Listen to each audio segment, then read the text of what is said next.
এই আমলটি সোমবার এবং বৃহস্পতিবার আল্লাহর কাছে প্রিয়। এই বৃহস্পতিবারে যদি আপনি আল্লাহর কাছে ক্ষমা চাইতে পারেন, মাপ চাইতে পারেন, আর যদি কখনো গুনাহ না করেন, আল্লাহকে ওয়াদা দেন, তাহলে আপনার জীবনের যৌবনের সমস্ত গুনাহগুলো আল্লাহ রাব্বুল আলামিন ক্ষমা করে দিবে। আল্লাহু আকবার, আল্লাহু আকবার। প্রিয় দিনী মহিলা, মা ও বোনেরা, ভাই বোনেরা, চলুন তাহলে আমি এক্ষুনি আমলটির কথা বলে দিচ্ছি। মনোযোগ সহকারে আমলের নিয়ম কানুনটা জানবেন, মনে রাখবেন। আল্লাহ রাব্বুল আলামিন আমলের মাধ্যমে আপনার ভাগ্যটাকে পরিবর্তন করে দেবে, জীবনটাকে সুন্দর করে দেবে। কারণ অনেক মানুষ আছে বলে আমার ভাগ্য ভালো না, আমার নসিব ভালো না, অথচ দোয়ার মাধ্যমে আপনি আল্লাহর কাছে দোয়া করবেন, আল্লাহ আপনার ভাগ্যকে পরিবর্তন করে দেবে। বিপদ আপদ বালা মুসিবতগুলো আপনার ভাগ্য থেকে আল্লাহ দূর করে দিবে।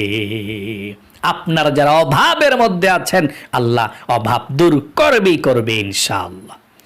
চলুন তাহলে প্রিয় দিনী মহিলা, মা ও বোনেরা, ভাই বোনেরা, আমলটি কিভাবে করবেন আপনারা শুনুন মনোযোগ সহকারে।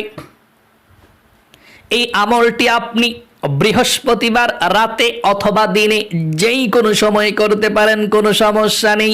তবে নামাজের নিষিদ্ধ সময় যে দিনে আছে, সূর্য ওঠার সময়, সূর্য মাথার উপরে কিংবা সূর্য একেবারে ডোবার সময়, মাগরিবের নামাজের আগে, ওই সময়টাতে আপনি আমলটি করবেন না। এই আমলটি আপনি জোহরের নামাজের পরে সকাল 9টা, 10টা, 11টায়ও পড়তে পারেন, কোনো সমস্যা নেই। তাহলে রাতের বেলা আমলটি করবেন সবচেয়ে বেশি ভালো। মাগরিবের নামাজের পর থেকে ফজরের নামাজের আজানের আগ পর্যন্ত, ফজরের নামাজের আজানের আগ পর্যন্ত আপনি আমলটি করতে পারবেন, কোনো সমস্যা নেই। তাহলে আমলটি কিভাবে করবেন শুনুন। আমলটি করতে হলে সর্বপ্রথম আপনাকে পবিত্রতা অর্জন করতে হবে। যদি গোসল না থাকে গোসল করবেন। যদি আপনার গোসল ফরজ না হয় কোনো সমস্যা নেই, ওযু করলেই চলবে। আপনি ওযু করবেন সুন্দর করে, তাহলেই চলবে ইনশাআল্লাহ।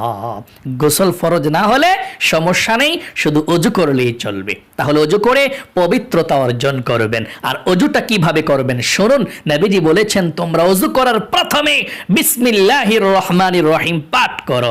তাহলে ওযু করার শুরুতে বিসমিল্লাহির রহমানির রহিম পাঠ করবেন। তারপরে আপনারা ওযুটা সুন্দর করে করবেন। ওযু করার পরে আপনি কালেমায়ে শাহাদাত পাঠ করবেন। আমার সঙ্গে একটিবার পড়ুন।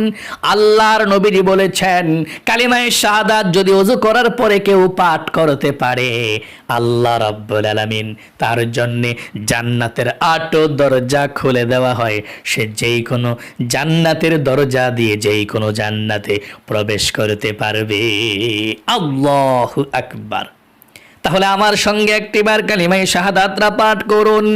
আশহাদু আল্লা ইলাহা ইল্লাল্লাহু ওয়াহদাহু লা শারীকা লাহু ওয়া আশহাদু আন্না মুহাম্মাদান আবদুহু ওয়া রাসূলুহু।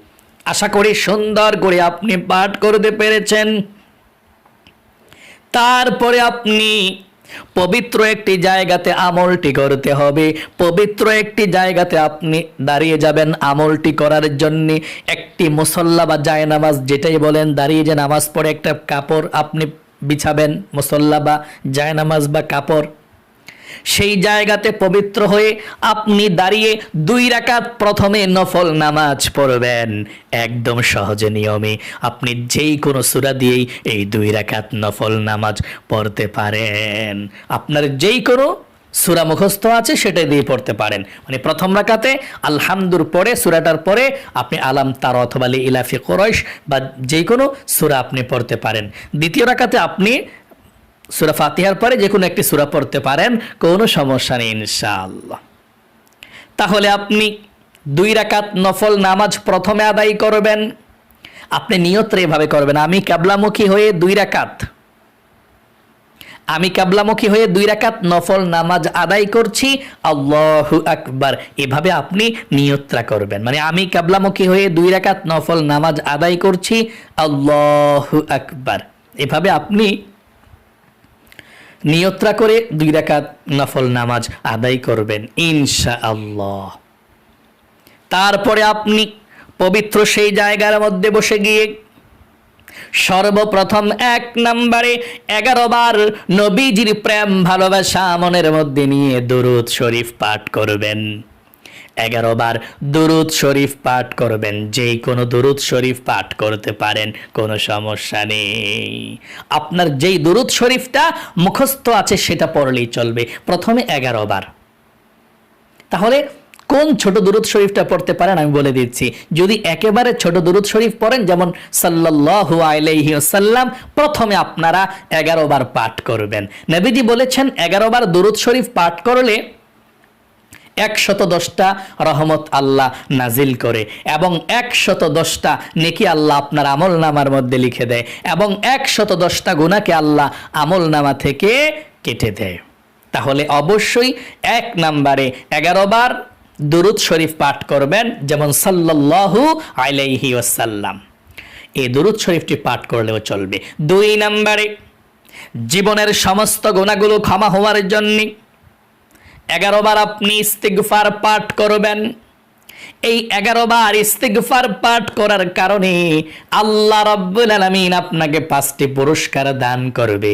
1 নম্বরে আপনাকে আল্লাহ বলেছেন জান্নাতে প্রবেশ করাবে। জান্নাতে প্রবেশ করতে পারবেন, জান্নাতের নহর থেকে শরবত খেতে পারবেন। তারপরে আপনাকে আল্লাহ রাব্বুল আলামিন জীবনের গুনাহগুলো ক্ষমা করে দেবে, নিষ্পাপ করে দেবে। তারপরে আপনাকে আল্লাহ রিজিক দিবে, ধন সম্পদ দিবে। তারপরে আল্লাহ আপনাকে নেক সন্তান দান করবে। তাহলে এই 5টি পুরস্কার আল্লাহ আপনাকে দান করবে। 5টি পুরস্কার আল্লাহ আপনাকে দিবে ইস্তিগফারটা পাঠ করলে। আপনি ইস্তিগফারটা 11 বারই পাঠ করবেন। এভাবে পাঠ করবেন, আমার সঙ্গে পাঠ করুন।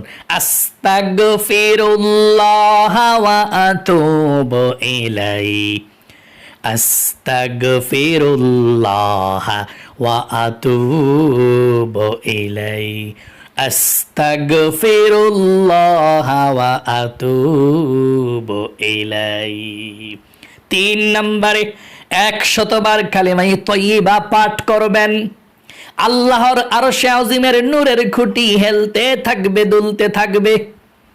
আপনাকে যতক্ষণ পর্যন্ত আল্লাহ গুনাহ ক্ষমা না করে ততক্ষণ পর্যন্ত নূরের খুঁটি হেলতে থাকবে, দুলতে থাকবে। আর সেই ছোট্ট কালেমাটা 100 বার পড়বেন এভাবে, লা ইলাহা ইল্লাল্লাহ, লা ইলাহা ইল্লাল্লাহ, লা ইলাহা ইল্লাল্লাহ, লা ইলাহা ইল্লাল্লাহ। এভাবে 100 বার পর্যন্ত লা ইলাহা ইল্লাল্লাহ, লা ইলাহা ইল্লাল্লাহ পাঠ করবেন। সবার শেষে একবার পুরাটা কালেমা পড়বেন।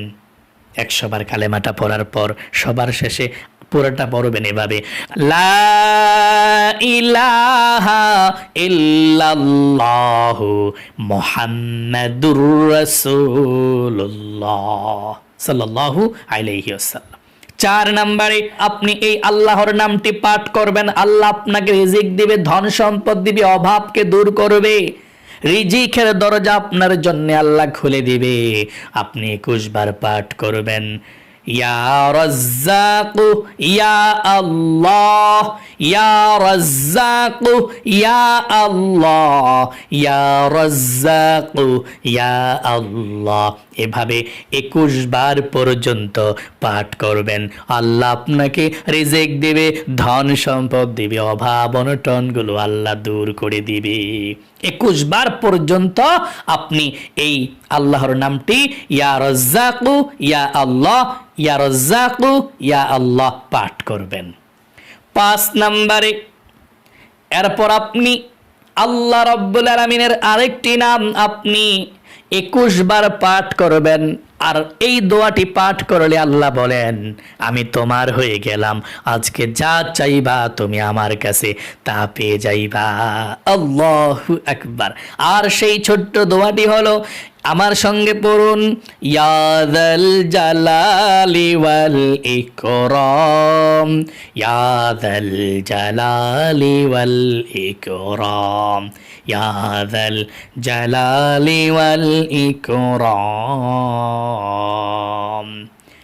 6 নম্বরে সর্বশেষ আপনি আবারও 11 বার দুরূদ শরীফ পাঠ করবেন, যেমন সাল্লাল্লাহু আলাইহি ওয়াসাল্লাম, সাল্লাল্লাহু আলাইহি ওয়াসাল্লাম। তারপরে আপনি আল্লাহ রাব্বুল আলামিনের কাছে মুনাজাত ধরবেন, দোয়া করবেন।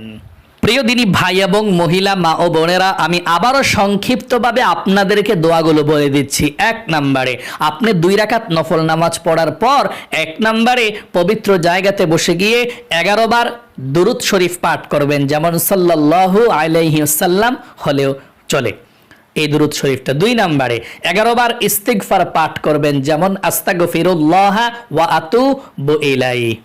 3 নম্বরে আপনি 100 বার পাঠ করবেন লা ইলাহা ইল্লাল্লাহ, লা ইলাহা ইল্লাল্লাহ 100 বার। সবার শেষে কালেমাটা পড়ার পর একবার পুরোটা কালেমা পড়বেন, এভাবে শেষে লা ইলাহা ইল্লাল্লাহু মুহাম্মাদুর রাসূলুল্লাহ সাল্লাল্লাহু আলাইহি ওয়াসাল্লাম। তাহলে 3 নম্বরে 100 বার লা ইলাহা ইল্লাল্লাহ। 4 নম্বরে আপনি 21 বার পাঠ করবেন রিজিক পাওয়ার দোয়াটি, এভাবে ইয়া রাজ্জাকু ইয়া আল্লাহ, এ নামটি 21 বার। 5 নম্বরে আপনি 21 বার পাঠ করবেন এই ছোট্ট আল্লাহর এই নামটি এবং দোয়াটি। এই নামটি পড়লেই আল্লাহ বলেন আমি তোমার হয়ে গেলাম, আজকে আমার কাছে যা চাইবা তাই দিয়ে দেব। আপনি 21 বার পাঠ করবেন এই নামটা, ইয়া যাল জালালি ওয়াল ইকরাম, 21 বার পাঠ করবেন। 6 নম্বরে আপনি সর্বশেষ 11 বার আবারও দুরূদ শরীফ পড়বেন সাল্লাল্লাহু আলাইহি ওয়াসাল্লাম। এই দুরূদ শরীফটা পাঠ করলেও চলবে। তারপর আপনি মুনাজাত করবেন আল্লাহর কাছে। মুনাজাত ধরে সর্বপ্রথম আল্লাহকে ডাক দিবেন 3 বার এই নামটি পড়ে, ইয়া যাল জালালি ওয়াল ইকরাম, ইয়া যাল জালালি ওয়াল ইকরাম, ইয়া যাল জালালি ওয়াল ইকরাম। আপনি যা চাইবেন এরপর আল্লাহর কাছে তাই পেয়ে যাবেন। যেই দোয়া করবেন সেই দোয়া কবুল হবে, মনের আশা পূরণ হবে ইনশাআল্লাহ। এভাবে আপনি মুনাজাত করবেন, আমলটি করবেন। বৃহস্পতিবারে যখনই সুযোগ পাবেন তখনই আল্লাহ আপনাকে কবুল করুক, আপনার মনের নেক আশাগুলোকে পূরণ করুক।